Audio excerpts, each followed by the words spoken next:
마지막으로 성명서를 낭독하도록 하겠습니다.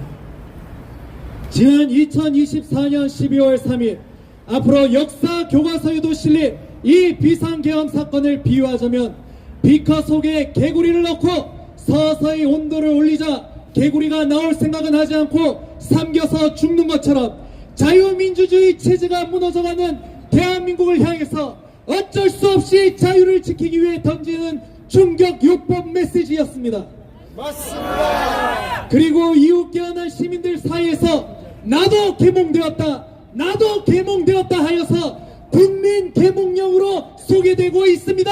맞습니다. 그러나 대한민국의 자유를 삼키려는 거대한 체제 전쟁의 소용돌이를 여전히 많은 교회들과 성도들이 찻잔 속의 태풍마냥 가볍게 바라보는 것 같아 안타까운 마음입니다.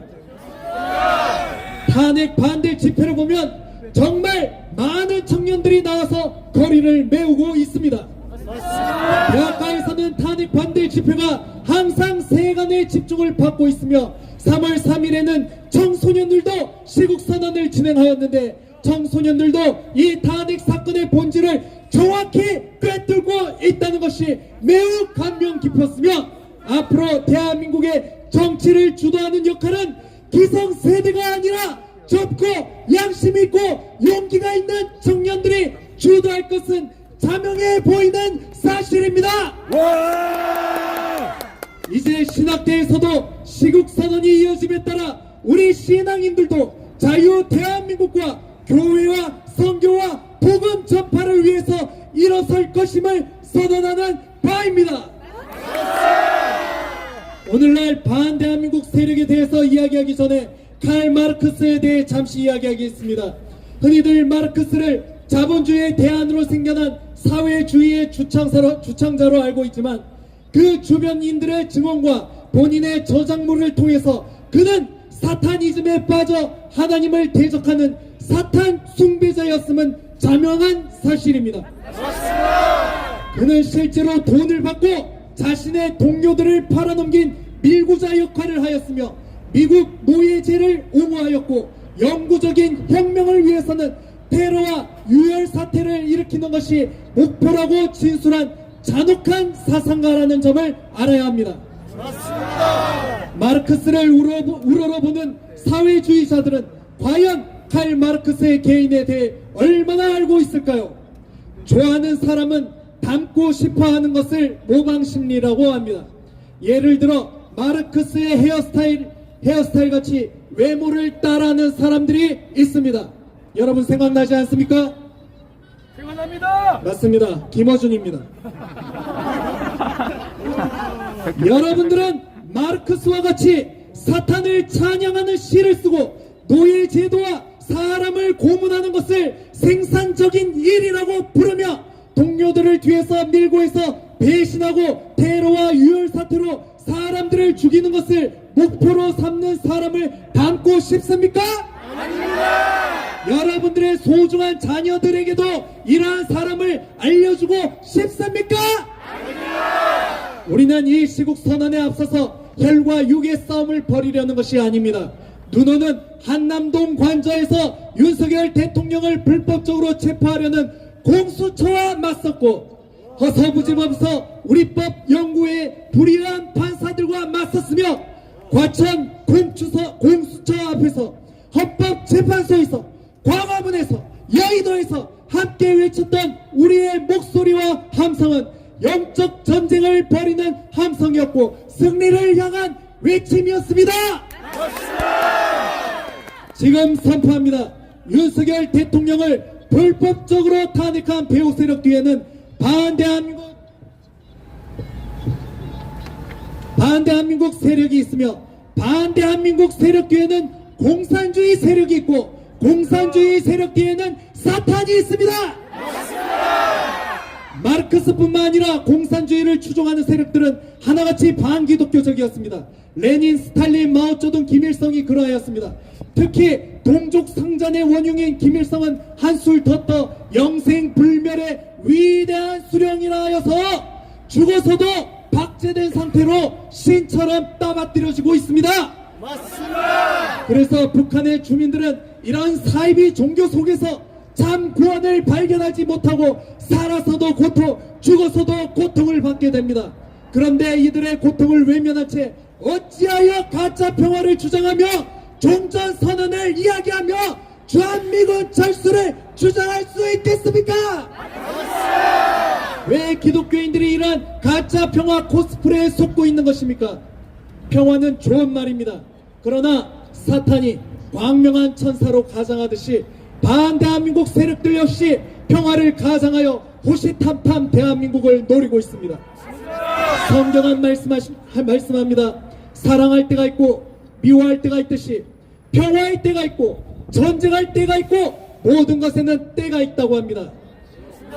지금 대한민국은 여전히 휴전 중이며 그 어느 때보다 군사안보가 절실히 필요한 때입니다. 북한 정권은 언제든 핵과 미사일로 우리가 살고 있는 삶의 터전을 파괴할 수 있습니다. 또한 민노총 간부가 간첩으로 활동하여 체포된 정황은 이미 드러난 위협이 아닐 수 없습니다. 한국 교회는 정치적 분열을 겪고 있다고 우려하지만 우리 신앙인의 양심은 사회주의 노선을 지지할 수 없습니다. 정직하고 지적인 사람은 결코 좌파가 될 수 없습니다. 정직한 좌파는 머리가 나쁘고 똑똑한 좌파는 정직하지 않습니다. 사회주의의 모순된 본질을 모른다면 당신은 멍청한 사람이고 그것을 알고 따른다면 당신은 거짓말쟁이입니다. 라고 레이몬드 아론이 이야기했습니다. 실제로 저는 헌법재판소 앞에서 탄핵 찬성을 외치는 기독교 단체들을 보았습니다. 이들은 사이비 해방신학을 주장하면서 기도와 함께 투쟁을 외치는 것을 보고 저는 소름이 돋았습니다. 예수님은 정치에 관여하지 않으셨다고 주장하면서 기독교인은 정치에 참여해서는 안 된다고 이야기하는 목사님들이 있습니다. 하지만 성경을 보십시오. 성경에는 모든 인류의 역사, 문화, 윤리와 정치가 담겨 있으며 정치의 주관자 역시 하나님이시라는 것을 우리는 인식해야 합니다. 또 정교 분리의 원칙을 내세우며 정치에 참여하는 기독교인들을 비난하는 자들도 있습니다. 그러나 이것은 미국 수정헌법 제1조에 기원한 것으로 기독교는 국가로부터 탄압을 받아서는 안 된다는 취지의 법안이었습니다.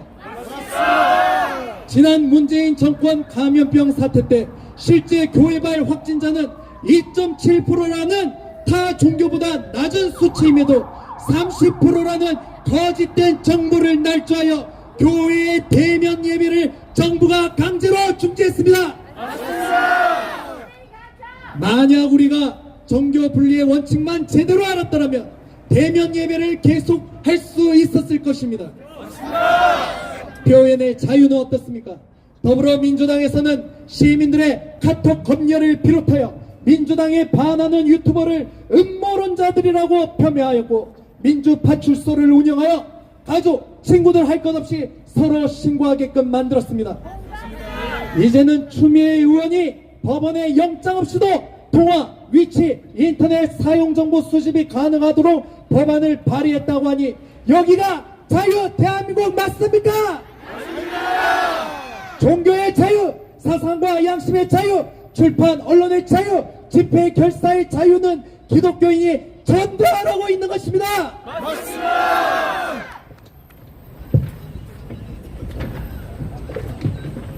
포괄적 차별금지법이 통과되면 수많은 우려에서처럼 신앙의 자유는 사라집니다. 하느님께서 가증히 여기시는 동성간 부적절한 애정행위에 대해 우리는 침묵해야 할 것이며 낙태로 죽어가는 태아들을 위해서 기도하는 것은 범죄로 취급받고 감옥에 가게 될 것입니다. 그러므로 대한민국의 표현의 자유를 말살시키려는 입법 독재 야당에 우리는 강력히 반대해야 합니다. 윤석열 대통령께서 재물에 대한 욕심이 많았다면 혹은 자신의 목숨을 아끼고 소중히 여겼다면 조용히 임기를 마무리하고 연금 받고 대우받고 충분히 살 수 있었습니다. 그럼에도 불구하고 대한민국의 법치주의를 지키고 국민의 생명을 지키기 위해서 지금도 감옥에서 온갖 수모를 겪고 있습니다. 그 어느 대통령이 자기 명예와 생명을 걸고 국민을 깨우는 계엄을 할 용기가 있었겠습니까? 탄핵 찬성자 중에는 내란 수계라는 거짓 프레임을 씌우는 것도 모자라 딥페이크 범죄를 서슴지 않고 윤석열 대통령과 영부인을 욕보이는 인간으로서는 도저히 할 수 없는 짓을 저지르고도 반성도 하지 않고 있습니다. 탄핵을 찬성하는 단체들을 보십시오. 그들의 정체성은 친북 또는 친중이며 또는 젠더와 페미니즘, 기후변화를 내세워 대한민국을 혼란에 빠뜨리는 정책에는 찬성하는 자들입니다. 첫째로 간첩이 어디냐고 이야기하면서 국가보안법 철폐를 주장하는 자들이 있습니다. 일반 국민들은 국가보안법이 있든지 말든지 일상의 삶을 영위하는데 아무 문제가 없습니다. 간첩과 관련되지 않고서야 이 법의 폐지를 주장하는 국민은 찾아보기 힘들 것입니다. 중국은 반간첩법이라고 해서 시진핑과 공산당을 욕하면 외국인이라 할지라도 묻지도 따지지도 않고 체포할 수 있습니다. 그런데 유독 대한민국만이 더딘 간첩법 개정으로 인해 중국인이 국내에서 간첩질을 해도 법이 없어서 처벌을 못한다 하니 지켜보는 국민들도 답답한데 대통령께서는 얼마나 답답하셨겠습니까? 맞습니다. 우리 자유 대한민국을 이대로 둬도 괜찮습니까? 두 번째로 한미동맹 철폐와 주한미군 철수를 주장하는 단체들입니다. 이는 북한이 허구한 날 외치는 주장입니다. 반미, 반일을 부추기며 자유주의 삼각공조를 무너뜨리고 전시작전 통제권을 우리나라가 가져와야 한다며 미국과의 관계를 이간질하는 자들이 있습니다. 심지어 이들은 왜곡된 역사를 기반으로 미국이 6.25 전쟁을 기획했다고 주장합니다.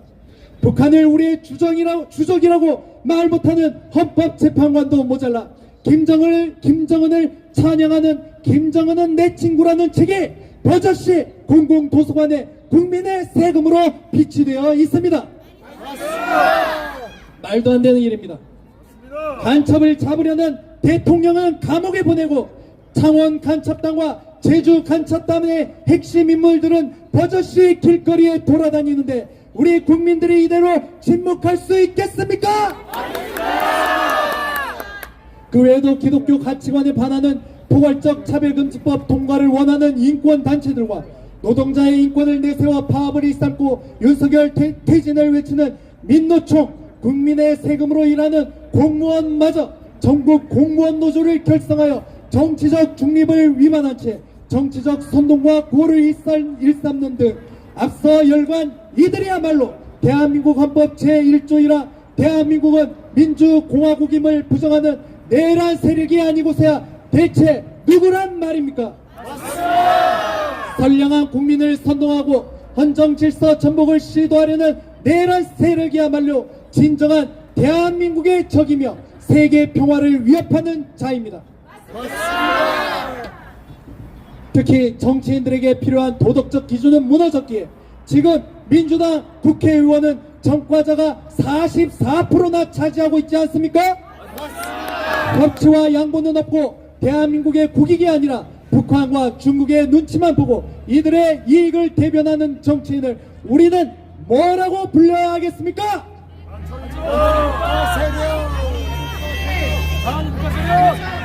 맞습니다. 지금 입법부의 독재는 민생과는 거리가 멉니다. 오직 이재명을 대통령으로 만들기 위해서 불법도 마다하지 않고 필요하면 편법도 만들고 있습니다. 그러나 윤석열 대통령을 미워하고 손가락질하던 국민들도 이제는 민주당의 환상에서 조금씩 깨어나고 있습니다. 그렇지 않습니까? 계엄은 헌법 제77조에 따라 전시사변 및 이에 준하는 국가 비상사태의 선포가 가능한 대통령의 고유 권한입니다. 그리고 그 과정에 있어서 그 어떤 국민의 희생이나 부상도 당하지 않았습니다. 오히려 우원식과 이재명이 담장을 넘는 헐리우드 액션만이 언론에 대해서 특별되었습니다. 대통령이 싹 다 잡아들여라는 홍장훈의 메모는 흡사 지렁이를 그린 듯한 메모지로 등장하여 국민들의 실소를 금치 못하게 하였습니다. 애초부터 계엄의 목적이었던 선관위의 부정선거 의혹은 헌법재판관들이 만장일치로 서버 검증 요구를 기각하면서 선관위의 조직적인 선거 조작 은폐의 가능성을 더욱 확신하는 계기가 되었습니다. Stop the steal! Stop the steal! Stop the steal! Stop the steal! Stop the steal! 이것은 국민의 주권 침탈에 맞서는 국민 저항의 목소리입니다. 가족 기업이라는 오명은 둘째치고 5개 행정부처를 합하여도 1급 공무원이 13명밖에 되지 않는데 선관위에서만 1급 공무원이 무려 21명이라는 것은 대놓고 국민들을 무지성으로 보는 처사 아니겠습니까? 이들은 국민을 속이고 세금을 횡령한 범죄자들이기 때문에 반드시 처벌을 면치 못할 것입니다. 구소련에는 지옥이라는 명칭의 러시아 공산당 전신이 있습니다. 이들의 발언은 매우 주목할 필요가 있습니다. 말씀드리겠습니다. 속임수는 혁명을 일으키는 제일 나은 방법이자 거의 유일한 방법이다. 몇백만 명을 죽여도 충분하다. 그렇게 하면 혁명의 바퀴에 기름칠을 할 수 있을 것이다 라고 말합니다. 인명의 소중함을 한낱 혁명의 도구로 삼는 공산주의자들의 생명경시 풍조와 거짓말과 속임수에도 양심의 거리낌이 없는 이러한 자들을 하나님께서 반드시 심판할 것입니다. 잠언 19장 9절입니다. 거짓 증언은 벌을 면치 못할 것이요 거짓말을 뱉는 자는 망할 것이니라. 우리는 그동안 속고 있었습니다. 거짓 인권, 거짓 민주주의, 거짓 국가관, 대통령 탄핵과 관련되어 드러난 증인들의 거짓말, 중국 공산당이 헌법재판소까지 침투하여 자유 대한민국의 근간을 흔드는 일들, 부정선거를 덮으려는 선거관리위원회의 불명확한 해명들, 이런 것들은 반드시 심판받게 될 것입니다. 하나님의 속성은 사랑이시기도 하지만 공의와 심판의 하나님이심을 잊어서는 안 됩니다. 기독교는 이제라도 정치에 관심을 가져야 합니다. 나라의 체제가 무너지고 자유를 잃어버리는 것은 한순간입니다. 단순히 자유민주주의 체제가 무너지는 것뿐만 아니라 신앙인의 양심마저 무너지는 것입니다. 그렇기 때문에 우리는 경각심을 가져야 하는 것이며 수많은 애국 국민이 일어나는 것도 바로 그러한 위기의식에서 발원한 것입니다. 그러기 위해서 우리는 가장 먼저 이 싸움의 모든 것을 걸으신 윤석열 대통령의 석방과 복권을 위해 함께 싸워야 합니다.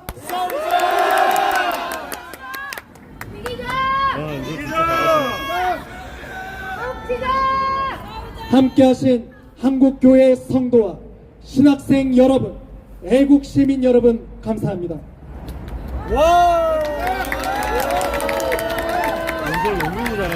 함께하는 여러분은 깨어있습니다.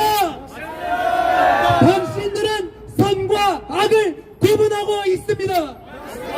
사랑스러워하시기 바랍니다. 우리의 양심이 살아있기 때문입니다. 정의와 공의를 지키려는 의로운 국민들이 있기에 하나님은 우리를 버리시지 않을 것입니다. 우리 함께 영적 전쟁에서 싸우고 승리합시다. 감사합니다. 할렐루야. 탄핵 무효. 탄핵 무효. 탄핵 무효. 탄핵 무효. 감사합니다, 국민 여러분.